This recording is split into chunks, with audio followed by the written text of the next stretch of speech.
Olá, meu querido amigo, minha querida amiga. Hoje estamos aqui no programa Adoração, um programa especialmente para nós estudarmos a Palavra de Deus. E quando nós falamos de fé, quando nós falamos de crer, crer não é dar um salto no escuro, crer é andar com Deus. E hoje o tema da mensagem aqui do programa Adoração é este: crer é andar com Deus. O programa Adoração está começando e é o seu encontro com a Palavra de Deus.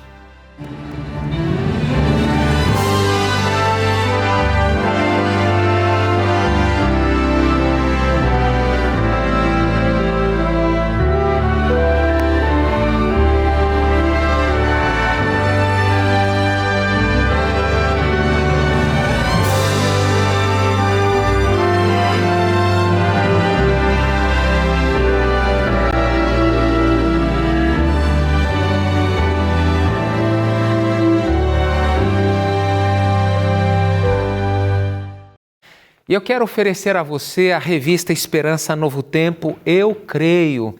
Essa revista é maravilhosa, ela trata de temas doutrinários. Você vai ter a oportunidade de estudar o que é a Bíblia, entender como o texto sagrado chegou até nós, é o texto confiável.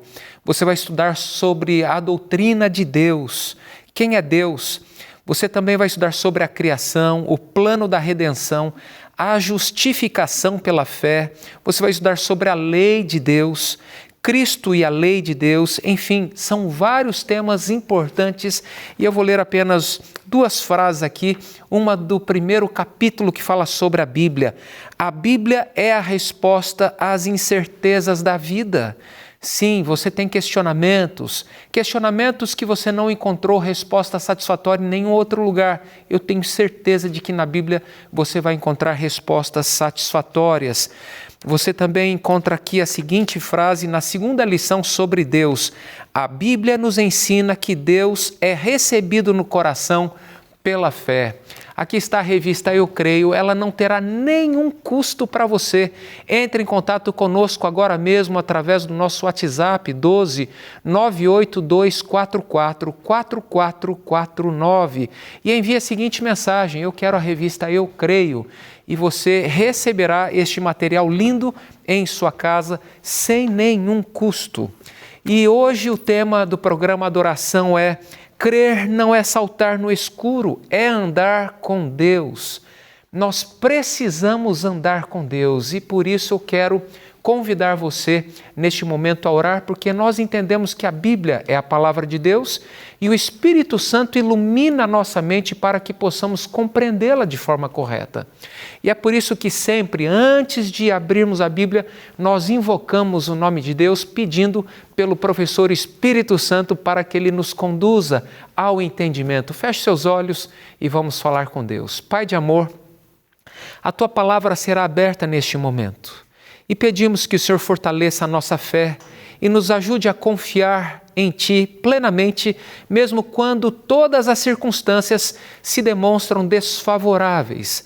Ajuda-nos a permanecermos fiéis a Ti. Fala ao nosso coração através da Tua palavra. Convidamos Teu Santo Espírito para habitar em nós. Te pedimos em nome de Jesus. Amém.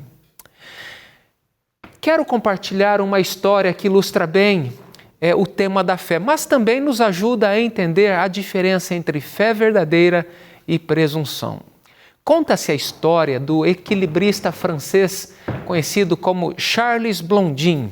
No século XIX, ele se tornou famoso por atravessar as cataratas do Niágara sobre uma corda esticada a quase 50 metros de altura.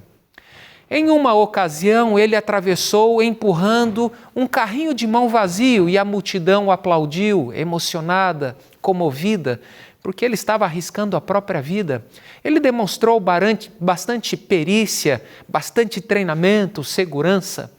Blondin, então, perguntou: quem aqui acredita que eu consigo atravessar novamente com alguém agora sentado no carrinho? Todos levantaram a mão. Então ele completou: quem se oferece para ser essa pessoa? Ninguém respondeu. Houve silêncio na plateia. Mas e se alguém da multidão sem instrução, nem treinamento, tivesse se lançado sozinho sobre a corda, achando que poderia fazer o mesmo. Seria isso fé? Eu creio que não. Seria presunção. Aqui está a diferença fundamental. A verdadeira fé se baseia na palavra e no chamado de Deus. Presunção é agir sem direção divina, esperando que Deus aprove nossos próprios caminhos. E Deus, Ele não aprova presunção. Presunção é pecado. Presunção é autoconfiança. Deus não nos chama a saltar no vazio da imprudência ou da emoção, mas Ele nos chama a confiar nele quando Ele nos chama e nos orienta. Fé é sentar no carrinho, vamos assim dizer, quando o equilibrista nos convida e promete nos conduzir com segurança. Só que tem um detalhe, o equilibrista aqui é o próprio Deus. Ele está no controle de todas as coisas. E é por isso que aqui em Hebreus capítulo 11, versículo 1, nós encontramos o seguinte texto na Bíblia: ora, a fé é a certeza de coisas que se esperam, a convicção de fatos que não se veem. Portanto, o nosso chamado, dentro da nossa experiência cristã, inclusive da mensagem adventista, é de que o justo viverá pela fé, como está lá em Abacuque capítulo 2, versículo 4, e é repetido por Paulo em Romanos capítulo 1, verso 17. Há uma frase de Charles Spurgeon que eu quero compartilhar com você. Charles Spurgeon foi um pregador batista muito conhecido, e Charles Spurgeon ele diz o seguinte: nós precisamos de ventos e tempestades para exercitar nossa fé, para arrancar o ramo podre da autodependência e nos enraizar mais firmemente em Cristo. Em outras palavras, queridos, nós somos muitas vezes autoconfiantes, nós somos muitas vezes extremamente autossuficientes, e isso não é bom para nós. Eu vou aqui ler algo interessante que está em Lucas, capítulo 1, verso 45, porque crer é a resposta adequada à promessa divina. E aqui em Lucas, capítulo 1, verso 45, nos conta a história de Maria. Maria era uma jovem, e olha só o que a Bíblia diz a respeito de Maria: bem-aventurada que creu, porque serão cumpridas as palavras que lhe foram ditas da parte do Senhor. Portanto, crer é a resposta adequada à promessa divina.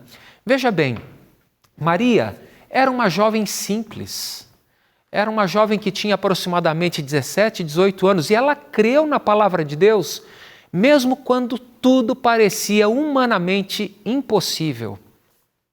Crer no contexto bíblico não é mera aceitação intelectual, é muito mais do que crer com intelecto, é crer com coração, é crer de alma completa, é uma entrega confiante à palavra e à vontade divina. Você conhece o texto que está lá em Romanos capítulo 10, verso 17, onde Paulo diz que a fé vem pelo ouvir e o ouvir pela palavra de Deus. Eu quero aqui fazer algumas aplicações práticas para a nossa vida.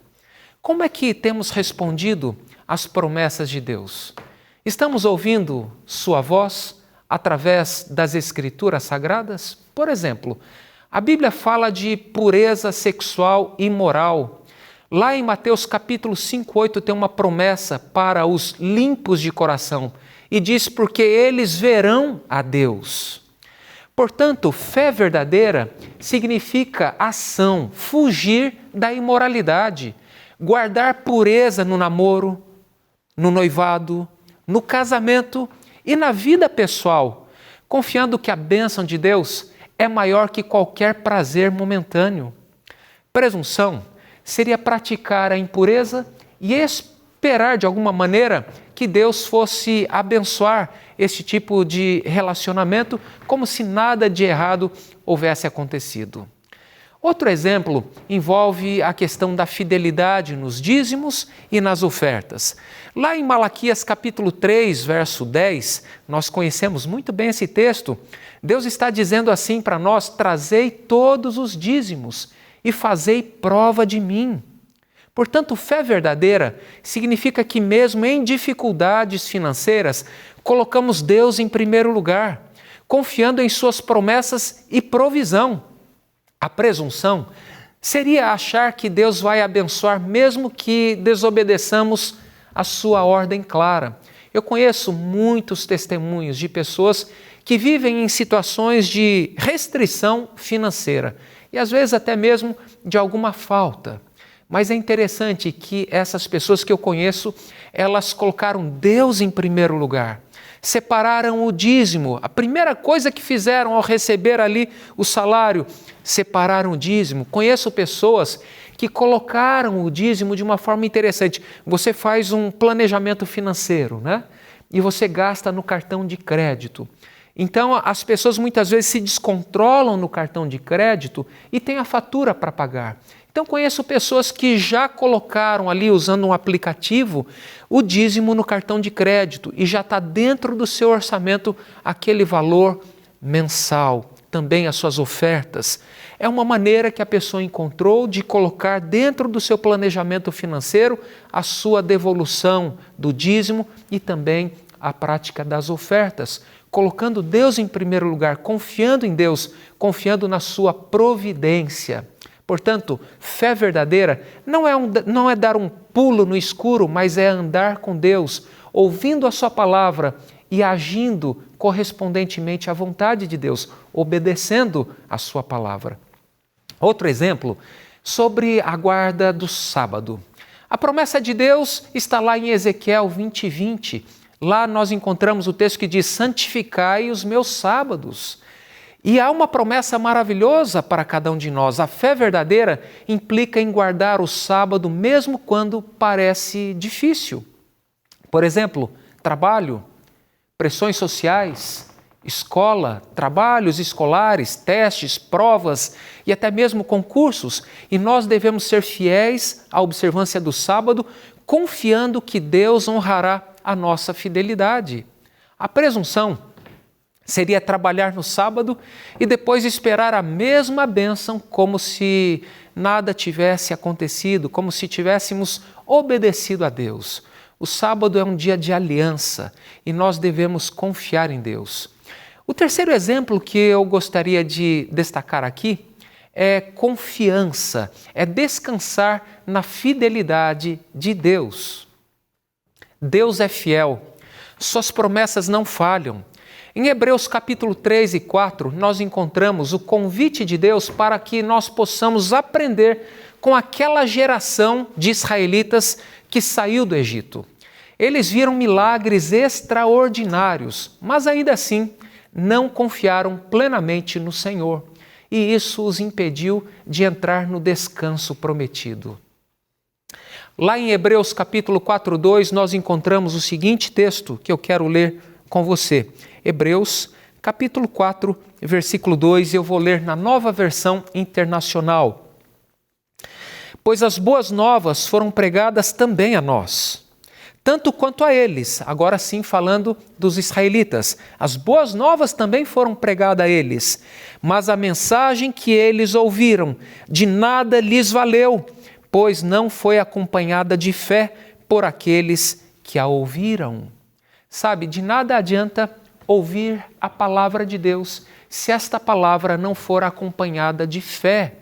E fé não é meramente um assentimento mental.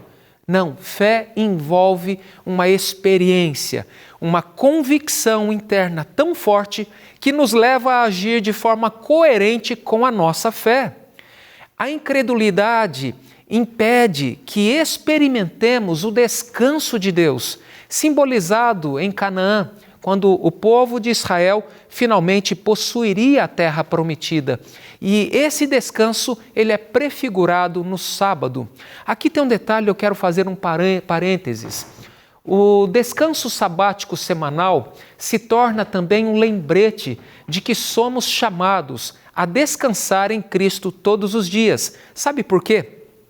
O sábado nos faz lembrar de que as obras de Deus, elas são completas e perfeitas. Olhe, por exemplo, para a obra da criação. O que é que o ser humano contribuiu na obra da criação?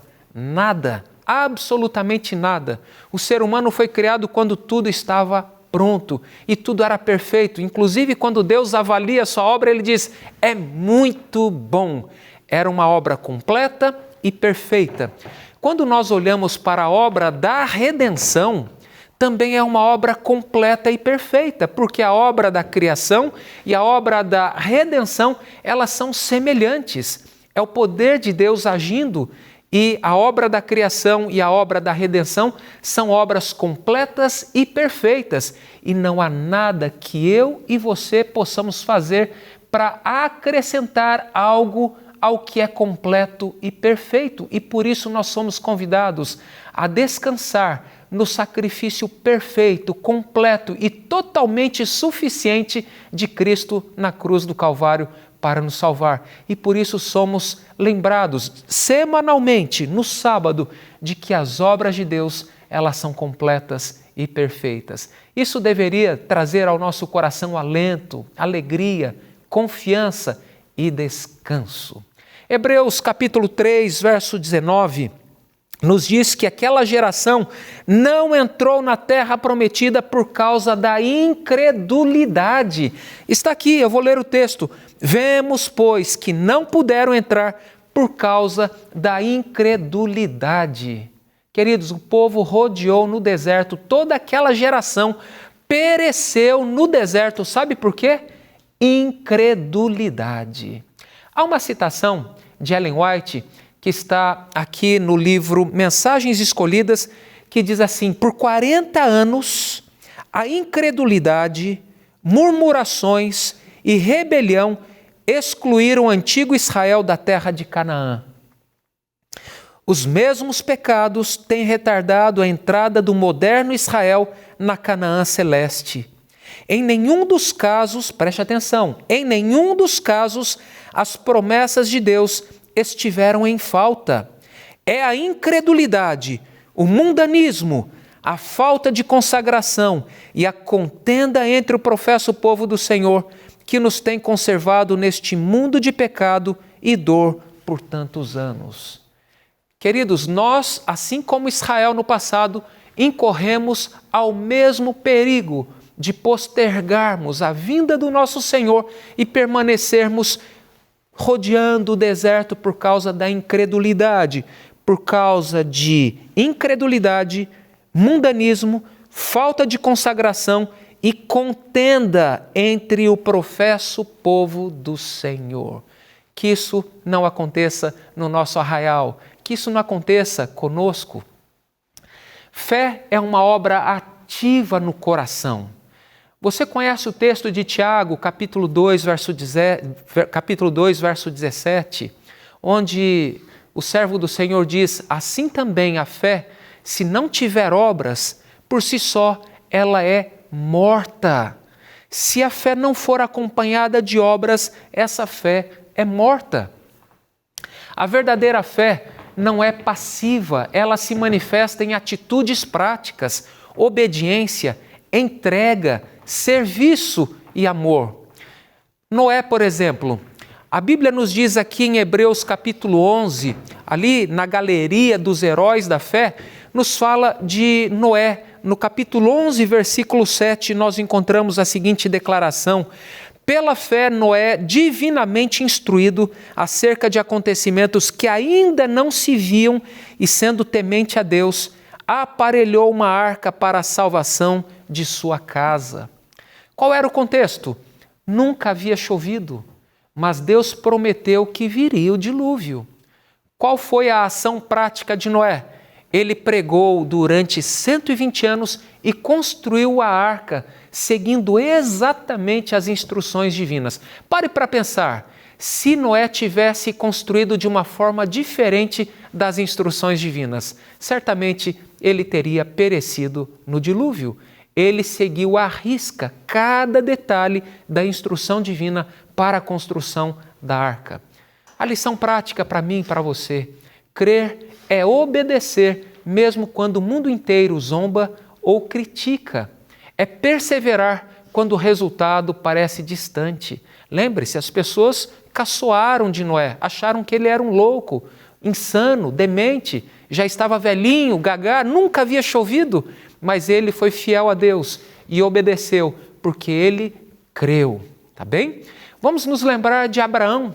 Abraão, diz o texto aqui de Hebreus capítulo 11, verso 18, Hebreus capítulo 11, verso 8, 9 e 10. Eu vou ler apenas o verso 8. Pela fé, Abraão, quando chamado, obedeceu a fim de ir para um lugar que devia receber por herança e partiu sem saber para onde ia. Vamos lembrar do contexto de Abraão? Abraão deixou a segurança de Ur. Ur era a cidade mais desenvolvida de sua época. Tinha segurança, tinha mais comodidades e ele foi para um lugar desconhecido, ele não tinha mapa e nem um destino visível. Qual é a aplicação prática para a nossa vida? Sabe, Abraão saiu confiando somente na promessa divina e viveu como estrangeiro, aguardando a cidade cujo arquiteto é Deus.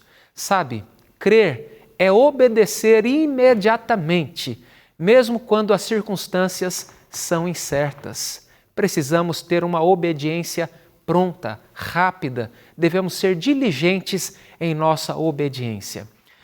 O texto de Moisés também, Moisés foi preparado para ser o futuro faraó. Ele deveria receber a herança do Egito, as riquezas do Egito, mas aqui em Hebreus capítulo 11, verso 24 a 26, eu vou ler apenas o verso 24. Pela fé, Moisés, quando já homem feito, recusou ser chamado filho da filha de Faraó, preferindo ser maltratado junto com o povo de Deus, a usufruir prazeres transitórios do pecado. Sabe, ele tinha acesso às riquezas e privilégios do Egito, mas a ação prática dele foi a renúncia. Ele renunciou à glória terrena e escolheu o caminho da aflição junto ao povo de Deus. Sabe, a fé cristã, ela não ignora as provações, as dificuldades. Jesus disse para nós, no mundo tereis aflições, mas tenham bom ânimo, porque eu venci o mundo. Então a lição prática para nós é confiar plenamente em Deus, é optar pelo que agrada a Deus, mesmo que isso implique perdas ou sofrimento imediato. Precisamos confiar. E o que dizer da experiência de Israel no Mar Vermelho? Hebreus 11, 29 nos fala dessa passagem pelo Mar Vermelho. Diz aqui no verso 29, pela fé, o povo atravessou o Mar Vermelho como por terra seca, tentando os egípcios, foram tragados de todo. Vamos para o contexto. Atrás, Faraó e seu exército. À frente, o mar, sem rota de fuga humana. Humanamente falando, a fuga era impossível. Qual foi a ação prática do povo? Confiança. Israel caminhou quando Deus ordenou e o mar se abriu. Uma lição prática para nós: confiar é dar o primeiro passo em resposta ao chamado de Deus, mesmo quando não vemos o caminho claro. Foi o que aconteceu com o povo. Deus disse, avance, pise na água, e o mar se abriu. O que dizer da história de Josué, quando ele rodeou a cidade 7 vezes? É isso mesmo. O contexto, a estratégia do povo, né? A estratégia, qual era a estratégia? A estratégia está aqui. A estratégia divina parecia ilógica, rodear a cidade em silêncio. Humanamente falando, era impossível. Mas o povo rodeou a cidade por 7 dias e no 7º dia rodeou 7 vezes. Então, indo adiante, a ação prática de confiança. O povo seguiu fielmente as instruções dadas por Deus sem questionar. É isso mesmo. Sabe, a lição prática para nós, confiar é obedecer à orientação divina. É obedecer à orientação divina mesmo quando ela desafia a lógica humana. Vamos para uma aplicação prática. Crer e confiar em Deus implica obedecer mesmo quando não entendemos plenamente. Eu quero ir para a parte final do sermão de hoje, da mensagem de hoje. Sabe, a fé bíblica é muito mais que um sentimento ou pensamento positivo. É crer nas promessas de Deus, mesmo quando tudo parece contrário. É confiar em sua fidelidade, é confiar no caráter de Deus. Aquilo que Ele prometeu, Ele vai cumprir. A Bíblia diz que todos aqueles que honram a Deus, esses serão honrados por Ele. Viver essa fé de modo prático e obediente, o Salmo 37, verso 5 nos faz um convite. Entrega o teu caminho ao Senhor, confia nele e o mais Ele fará. Hoje, o Espírito Santo nos chama a renovar a nossa fé. E a pergunta que eu faço para você é: você deseja entregar completamente sua vida a Jesus? Confiar nele em todos os caminhos e descansar em suas promessas? Levante-se espiritualmente e diga ao Senhor: eu creio, ajuda-me na minha falta de fé, na minha incredulidade. O Senhor está à disposição para lhe ajudar, todo o céu está empenhado para lhe ajudar, para lhe fortalecer.